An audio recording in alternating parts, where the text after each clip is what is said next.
mga kababayan. Ano po? Anyway, ngayon, punta naman po tayo dito pa sa mga topic na nakita pa natin. Alam nyo ba mga kababayan, yung binabasa natin na andi dito. Tatakpan ko na lang yan nito. Yan. Ito daw pong si Basti Duterte ay naghihimutok sa kanyang podcast. Ano po dun sa kanyang channel. At ito daw yung mga sinasabi ni Basti mga kababayan na nagpapatunay na siya ay parang nababahala na sa posibilidad na mangyari sa kanyang kapatid kung sakali na ito po.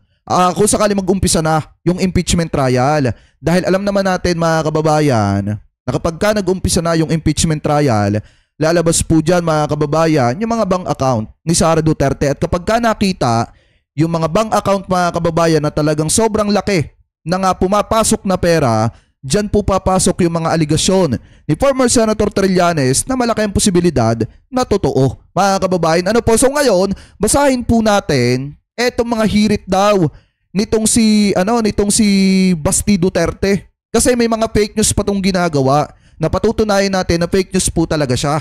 Ano po, so sabi niya dito, yung impeachment na yan is just a tool and antagonize the Vice President because we can never neglect the fact that she is strong candidate in the 2028 presidential election. Yan po yung katuwiran nila mga kababayan na lagi po nilang sinasabi. Kaya daw po itong si Sara Duterte ay pinagtutulungan. At kaya daw po itong si Sara Duterte ay ginigipit at gustong ipa-impeach mga kababayan ay dahil daw si Sara Duterte yung malakas na tumatakbong politiko sa darating na 2028 presidential election. Alam nyo mga kababayan, napakalayo pa kung tutuusin para pag-usapan yung 2028. Pero sige, pinag-uusapan na rin naman at sinasabi na rin naman ni Basti Duterte, parang napakalabong manalo. Napakalabong manalo ng kanyang kapatid. Kaya nga kung tutusin mga kababayan, alam niyo ba yung sinasabi ni Secretary Larry Gadon? Mas maganda na mag-resign na lamang etong si Sara Duterte at tumakbo na lamang siya sa 2028 para mapahiya po siya. Yan yung sinasabi ni Secretary Larry Gadon. Kasi nga mga kababayan, hindi ba kayo nagtataka kahit na-impeach na etong si Sara Duterte sa Kamara, bakit hindi pa rin siya nagre-resign? Kasi nga mga kababayan, gustong ilaban ni Sara Duterte dito dahil naniniwala siya na baka pala rin siya. Na kung pala rin siya dito mga kababayan at malinis niya yung kanyang pangalan di umano at napatunayan na siya ay inosente, napatunayan nila ng kampo nila kung sakali sila'y pala rin, mas madali sa kanya ang tumakbo sa 2028. Kasi nga kung magre-resign siya, mas mahihirapan siyang manalo sa 2028. Bakit? Dahil ang tiwala ng sambayan ng Pilipino ay unti-unti na pong nawawala kay Vice President Sara Duterte. At kita nyo naman, pamula sa napakataas na trust rating po niya sa mga survey, pababa na ng pababa. Parang spaghetting pababa yung nagiging trust rating ng ating Vice President. Kasi nga, wala nang gaanong nagtitiwala hanggat hindi po niya ibinabalik yung mga disallowance na ipinababalik mga kababayan ng COA hanggat hindi siya nagsasalita patungkol sa 125 million confidential funds na ginastos nila ng 11 days mga kababayan, hanggat hindi siya nagbibigay ng opinion about dun sa 612.5 million na hinahabol ng sambayan ng Pilipino, malabo po siyang suportahan ng mga kababayan nating Pilipino. Siguro yung susuporta sa kanya yung mga DD-Shet mga kababayan na taga-suporta po nila, pero yung mga taga-suporta mga kababayan, yung mga undecided na ngayon ay nakikita ang ginagawa ni Vice President Sara Duterte, especially yung mga kabataan na talagang kita yung mga kabulastugan ni Sara na hindi niya maipaliwanag, mukhang malabo pong makuha ni Sara Duterte yung support at boto ng mga kababayan po natin na yon. Kaya nga kung titingnan nyo mga kababayan, hindi ba kayo nagtataka? Ngayon nag-iingay na si Basti Duterte. Di ba kung pumitik yan mga kababayan, pasimple-simple lang. Pero ngayon mukhang araw-araw ata mga kababayan pinagtatanggol na yung kanyang kapatid. Alam nyo kung talagang mahal nila si Sara Duterte, papayuhan nila na magpaliwanag na sa publiko mga kababayan at ipaliwanag kung saan talaga napunta ang pera ng sambayan ng Pilipino. Especially ipaliwanag niya kung sino ba talaga si Mary Grace Piatos. Kung siya si Mary Grace Piatos, napakadali naman niyang aminin. Sabihin niya siya si Mary Grace Piatos at ipinampakulay niya ng buhok yung yung pera ng taong bayan, di umano. Mga kababayan, di ba? So ngayon, kung titingnan nyo, yan yung sinasabi ni Basti Duterte na kaya daw ginigipit yung kanyang kapatid, dahil daw mga kababayan, si Sara yung pinakamalakas na kandidato sa 2028. Ano po ngayon, ipagpatuloy pa natin sa mga pagbanat at pagtira po niya. Sabi niya dito mga kababayan, ito daw, they're very eager to destroy the Vice President. Yung impeachment kasi na yan, they are just pushing for it just to make a bad name out of the Vice President. Mga kababayan, yan yung pananaw ni Basti Duterte. Sabi pa dito, wala talaga kayong hawak na pwede ninyong i-impeach yung tao. So manahimik na lang sana kayo, mga unggoy. Yan yung sabi mga kababayan ni Basti Duterte. Pero kita nyo naman, yung 7 article of impeachment mga kababayan na isinampa laban po dito kay Sara Duterte na ngayon ay nasa kamay na ng Senado. Napakatitindi nun. Sabi ko nga po sa inyo, yung article of impeachment 1 hanggang 5 mga kababayan. Sa 1 pa nga lang. Ewan ko kung makakalusot etong si Sara Duterte. Doon pa kaya sa 2, 3, 4, 5 mga kababayan, mailusot pa kaya nila yon? Lalo na at ang pinag-uusapan po doon ay yung tiwalang nawala ng sambayan ng Pilipino. Especially yung pera ng taong bayan na hindi po nila maipaliwanag. At yung mga testigo na talagang sinuhulan ni Sara Duterte, ewan ko lang kung kaya niyang ipaliwanag nila yon, mga kababayan. Ewan ko lang kung nalaman ba ni Basti Duterte yung patungkol dun sa 7 article of impeachment, mga kababayan, na nasa kamay ng Senado para masabi niya na wala talagang pinanghahawakan ang taong bayan para ipa-impeach etong si Sara Duterte. At saka mga kababayan, kung hindi sila natatakot, bakit sila nang gagalaite? 'Di ba? Bakit kailangan ni Basti Duterte na magsalita ng magsalita para idepensa yung kanyang kapatid kung hindi sila nakakaramdam ng takot? Pero nakikita natin mga kababayan, mukhang takot na takot ata etong si Basti Duterte na ma-impeach yung kanyang kapatid. Kasi mga kababayan, kapag ka na-impeach etong si Sara Duterte, yan ang isang patunay na korap talaga ang mga Duterte, mga kababayan. Yan yung isang patunay na dapat pong hindi pagkatiwalaan etong mga Duterte. Kasi pagdating sa pera ng taong bayan, pagdating sa perang pinaghirapan ng mga taxpayers, hindi po sila mapapagkatiwalaan. Yan yung katotohanan dyan, mga kababayan. Ano po, so ngayon, punta pa tayo dito. May fake news kasi na sinasabi dito, etong si Basti Duterte. Sabi niya kasi mga kababayan, ito daw, unique talaga sa panahon ni PRRD. Makita mo lang, ayaw niya ng gulo. Ayaw daw ni Digong ng gulo, mga kababayan. Ang gusto niya, if you want to build a country, then you need to unite your people, mga kababayan. Pero sunod-sunod yung mga pag-atake niya dati kay former VP Leni. And then, yung kanyang administrasyon dati, mga kababayan, lantaran, kung punahin, kung batikusin, etong si former VP Leni. Yung kanyang mga kababayan na inappoint sa PCO, na nagpapahawak ng 2 bundok, kita nyo ba kung paano pagsalitaan ng hindi magandang salita etong si former VP Leni? At saka mga kababayan, sa panahon niya, talagang napakaraming kaguluhan na nangyari. Especially mga kababayan, yung sunod-sunod na mga patayan. Yun ba ang tao na hindi gusto ng gulo? Ngayon mga kababayan, ipagpatuloy pa natin. Sabi pa dito, so that's why, kahit yung tingin, ito daw mga kababayan kahit yung tingin ng iba, hindi dapat ipalibing yung si Marcos Sr. sa libingan daw niya, mga kababayan, para matapos na lahat.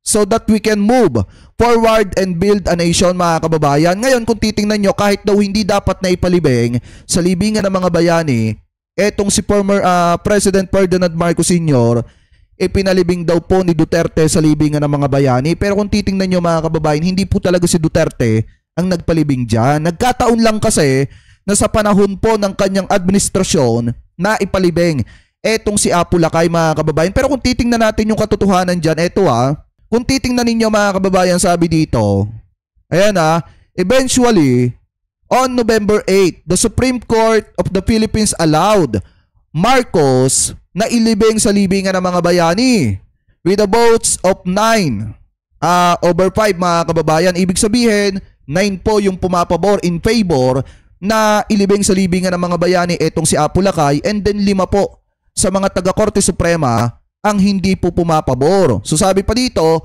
with one abstention, dismissing the status quo, anti-imposed to block attempts to Bongbong Marcos in the libingan ng mga bayani, mga kababayan. Ngayon, eto yan. Kung titingnan ninyo, wait lang, yan. Kung titingnan po ninyo, mga kababayan, eto yung nangyaring butuhan dyan. Siyam yung bumoto na pumapabor na ilibing sa libingan ng mga bayani, mga kababayan, etong si Apo Lakay. And then 5 po yung bumoto na wag daw ilibing sa libingan ng mga bayani, eto pong si Apo Lakay. And then isa, mga kababayan, yung nag-inhibit or hindi nakisali doon sa butuhan, mga kababayan. Kaya kung titingnan nyo, hindi po si Digong ang nagpalibing kay Apo Lakay sa libingan ng mga bayani, kung hindi ang Korte Suprema, ang Supreme Court po, mga kababayan. Nagkataon lang na administrasyon po talaga ni Duterte yan. Ayan, kung titingnan nyo, mga kababayan, yan yung katotohanan dyan. Sinasabi lang nila na si Duterte, kasi nga sa panahon po ni Digong, sa kanyang administrasyon, na ipalibing sa libingan ng mga bayani etong si Apo Lakay. Pero kung tutusin, hindi po dapat tanawin na utang na loob yan, mga kababayan, ng mga Marcoses. Bakit? Nanalo si Duterte dahil lagi niyang sinasabi, kapag siya naging presidente, ipapalibing niya sa libingan ng mga bayani etong si Apo Lakay. Nang dahil doon sa mga sinasabi niyang yon, nakuha niya ang suporta at loob ng mga Marcos loyalists. Especially, tinulungan pa siya ng mga Marcos loyalists kasi nga wala siyang machinery, wala siyang pera, mga kababayan, para tumakbo sa national election. Ano po, at alam niya sa kanyang sarili, kung tutuusin pa nga, nung tumatakbo etong si Duterte, pangputot siya. 'Di ba? Pangputot siya, mga kababayan, sa mga survey. And then, nung lagi niyang binabanggit etong si Apo Lakay, mga kababayan, doon lang umangat ng umangat etong si Duterte sa survey, mga kababayan, hanggang siya na ang nanguna at sinuportahan ng napakaraming tao. Kung tutusin pa nga, gamit na gamit niya etong si Apo Lakay, kasi tuwing magkakaroon ng rally, mga kababayan, proclamation rally etong si Digong, hindi niya maiwasan na mabanggit eto pong mga Marcoses, mga kababayan, especially etong si Apo Lakay, na kapag naging presidente daw po siya, ay ipapalibing niya sa libingan ng mga bayani. At yan yung katotohanan dyan, mga kababayan, na kung tutuusin, kung hindi dahil sa paggamit niya sa pangalan ng Marcoses, sa pangalan ni Apo Lakay, ano po, at dun sa issue ng pagpapalibing kay Apo Lakay, hindi naman po siya susuportahan ng mga Marcos loyalists. Nagkataon lang na no choice at lagi niyang sinasabi na ililibing niya. Ano po, ipapalibing niya sa libingan ng mga bayani etong si Apo Lakay. Pero sa katotohanan po dyan, Supreme Court po talaga, mga kababayan, ang nagpalibing kay Apo Lakay sa libingan ng mga bayani, at yan po ay pinagbutohan pa. Ano po, mga kababayan? So ngayon, punta naman po tayo dito, mga kababayan, sa isa pang topic na nakita po natin. Pero bago tayo pumunta dito sa mga main topic na ito, mga kababayan, di ba may mga pagtira etong si Basti Duterte na mga sinabi? At dahil po doon sa mga sinabi niya na pagbibigay ng opinion at pagtatanggol sa kanyang kapatid, sinopla po siya ng mga mambabatas, mga kababayan. Kasi kung titingnan nyo nga naman, sa dami ng dapat pag-usapan, mga kababayan, gumagawa sila ng mga eksena para pagtakpan o para ilihis yung usapin ng impeachment ni Sara Duterte, mga kababayan, doon sa paggamit nila nung mga blanco daw sa BICAM. And then, mga kababayan, yung mga sinasabi pa nila, mga kababayan, na ng mga pamamaraan daw na ginagawa kay Sara Duterte na panggigipit dahil daw natatakot ang gobyerno na baka manalo etong si Sara sa darating na 2028, mga kababayan, sinopla po yan ng mga mambabata. So ngayon, pakinggan po natin etong nakita po nating balita galing po sa teleradyo. So ito, i-play po natin. Inalmahan ng ilang kongresista ang pahayag ni Davao City Mayor Baste Duterte sa isang podcast hinggil sa impeachment ng kanyang kapatid na si Vice Presidente Sara Duterte. Nagbabalita at nagseservisyo sa kamera si Pamela Vasquez. Pam! Tony, sa press conference, sinabi ni House Deputy Majority Leader Paulo Ortega na distraction din ang mga hakbang ng pamilya Duterte. Tama! Gusto ni Ortega sa pahayag ng alkalde na layon lang ng issue sa impeachment na mapagtakpan ng sinasabing irregularidad sa 2025 national budget. Welta pa ni Ortega, hindi pa nasasagot ni VP Duterte. Tsaka take note, mga kababayan, ha, inilabas na po ng gobyerno yung enroll bill. Enroll bill mga kababayan, and then nakita nyo naman doon na wala naman mga blanco doon katulad po nung sinasabi nitong si Vic Rodriguez, at especially mga kababayan, yung ipinapakita ni Vic Rodriguez na wala daw mga perma, doon po sa lumabas mga kababayan ay may mga perma. Kaya nga isang malaking kasinungalingan yang ipinapakalat ni Vic Rodriguez. Ganyan talaga pagka-bitter, pagka hindi nakabalik sa gobyerno at hindi pinapasok sa birthday celebration ng presidente. Ano po, anyway, ipagpatuloy pa natin. Duterte ang totoong pagkakakilanlan ni Mary Grace Piatos at ang umunoy maanumalyang paggasta ng confidential funds. Para naman kay Representative Geraldine Roman, magkailang beses nang sinabi ng Kamara na walang issue sa 2025 national budget at makabubutian niya. Wait lang, sabi dito ni Esther Edra, ay nako, ganun pala. Di pala Duterte nagpalibing kay Apo Lakay. At dapat lang dahil si Apo Marcos ay bayani. O kita nyo po ma'am, nga ngayon nyo lang po nalaman na hindi ang mga Duterte talaga ang nagpalibing, hindi si Digong. Kasi yan talaga mga kababayan, pinagbotohan yan sa Korte Suprema. Ganito kasi yan mga kababayan. Paano? Kung doon pala sa botohang yon ay nanalo yung mga nagnanais mga kababayan na wag ipalibing sa libingan ng mga bayani, etong si Apo Lakay, pustahan po tayo hanggang ngayon, hindi pa naiipalibing. Etong si Apo Lakay, buti na nga lang mga kababayan, doon po sa nangyaring botohan na yon,